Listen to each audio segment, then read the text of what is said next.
Welcome.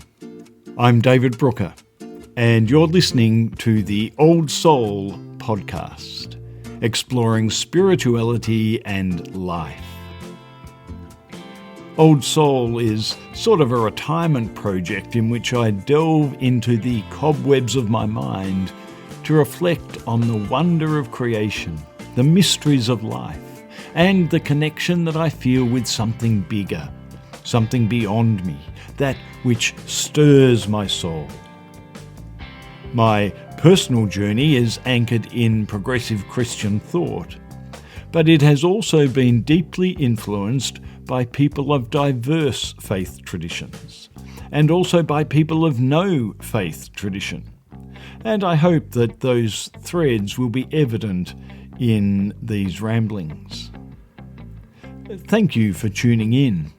I count it a privilege that you may be interested in reading or listening to my blog, and I'd love to hear your feedback. If you want to know more about me, or if you'd like to subscribe to my site, then you can do that at www.oldsoul.blog. Thanks for checking it out. Now let's get into this week's episode.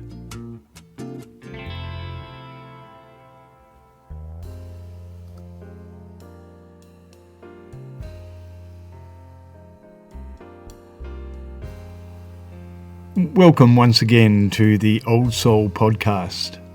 As you are probably aware, I'm David Brooker, and this week's podcast is entitled Me and My Shadow. Believe it or not, we're going to be learning from Donald Trump. I have to say, if I were a citizen of the United States of America, I would not be voting for Donald Trump. Besides the significant policy differences he and I would have, I just couldn't see myself voting for a man who presents as so uncouth, so vitriolic, so mean-spirited, so angry, so nasty, so bigoted, so misogynistic, so immoral, so unethical, and so consistently defensive. Have I just about covered it with that list? Of course, I don't actually know the man personally, so there is a chance that my assessment may be off target. But that's how I perceive him as he presents before the cameras. I find it hard to warm to any aspect of his personality. I recognise that there are many people who speak in his favour. Indeed, I have some friends in the US who support him. But the fact that there are so many Trump-minded people in the US is, to me, both amazing and alarming. To my mind, he is simply a grumpy old man, something I hope will never be said of me. However, if I am honest with myself, I have to admit that some of the attitudes I abhor in Trump do lurk within the dark recesses of my psyche. I have been known to speak unkindly to people. I can become defensive when my ego is bruised or my ideas are questioned. I know there have been times when my selfishness has hurt those I love. And to paraphrase the Apostle Paul, I have found myself doing that which I will not and not doing that which I will. So who am I to criticise Donald Trump when that shadow side is so real within me? That realisation set me to thinking. How do I keep the shadow side in check? What can I do to escape that dreaded grumpy old man label? In whom or what might my salvation lie? The short answer to that question is grounded in my sense of the intimate nearness of the spirit of creation. and more specifically in my experiential conviction that I am imbued with a spark of that spirit. When I choose to live in harmony with that embedded spirit, its light supplants the darkness of the shadow side. And I find that for it to be effective, I must be intentional about that choice, making it over and over and over again.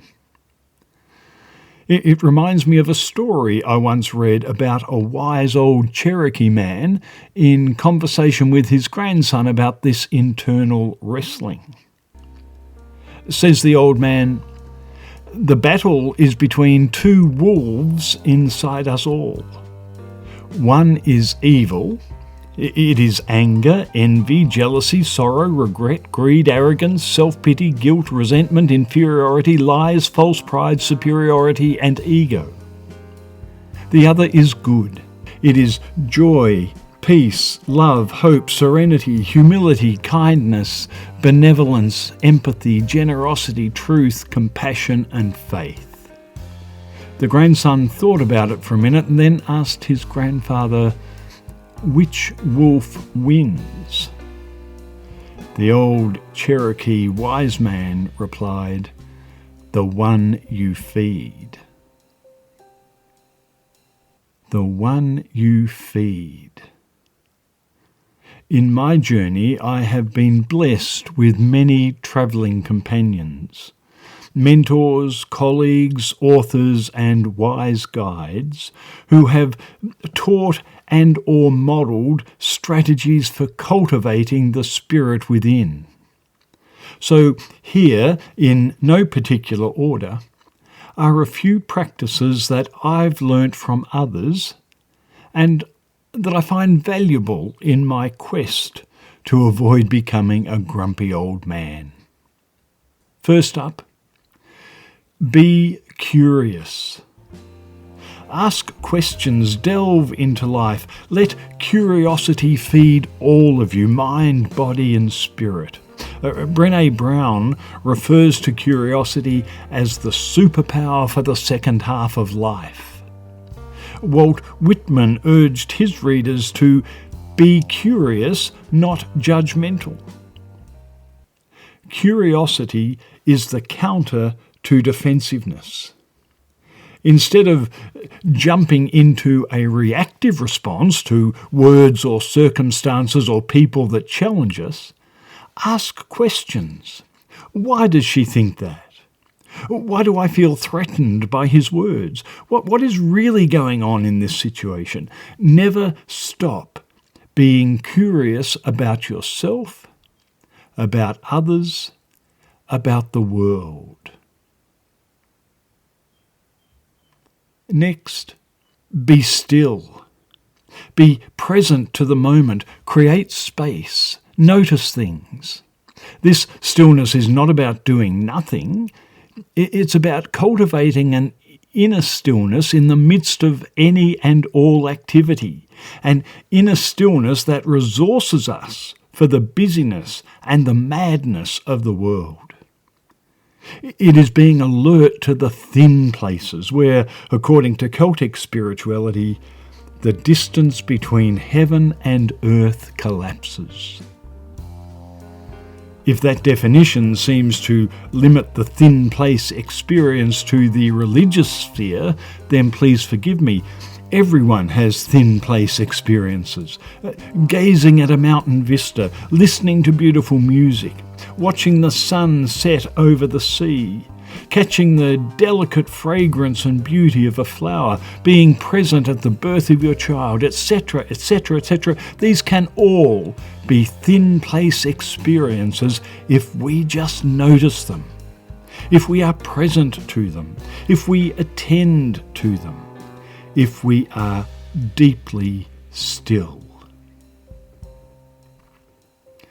Be curious, be still, and cultivate wonder.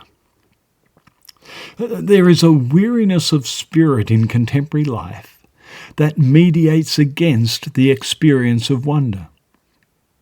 The pressure of busyness, work expectations, economic fragility, crime, world conflict, climate change, and so much more all serve to suppress our capacity for wonder, cause us to lower our visage, to be downcast. We end up either overwhelmed by a sense of burden or underwhelmed by the sheer dreariness of it all. Feeling overwhelmed, we fail to notice the subtle blessings in our surroundings. We don't take the time to stop and smell the roses. Feeling underwhelmed, we couldn't care less. So what becomes our response instead of wow? The spiritual practice of wonder shifts our focus from a small world that is often centred around us and our problems to a big world that is centred around the wonder of life and the mystery of creation. Incidentally, if you want to play with this or any other concept in this podcast, you can check out a website called Spirituality and Practice for resources and practices to help cultivate wonder. Next strategy. Affirm hope. Hope can seem to be a little esoteric or even unrealistic when it is understood as some vague wishing and hoping that maybe an external divine entity might act to alleviate our suffering. That sort of hope is rarely sustainable. It rarely withstands the rigours of life experience. A more practical and sustainable concept of hope is that captured by Patricia Livingston when she writes, "Hope is not the naive expectation that life will always go smoothly, that desolation will remain a stranger. Hope is the assurance that God will be with us in whatever happens." Now, this definition works for me because it is consistent with my understanding of God as that eternal spark of the Spirit that is embedded deep within me. That Spirit is with me in many forms. In the people who love and care for me. In the song that catches me by surprise and lifts my spirit. In the healthcare worker who is genuinely focused on the best outcome for me. In the food that teases my senses. In the book that stirs my imagination. In the tree that takes my breath away. And in the gentle inner stillness of my own being. Those experiences and so many others give me cause for hope as they invite me to lift my eyes and look beyond the horizon. So, be curious, be still, cultivate wonder, affirm hope, and finally, walk humbly.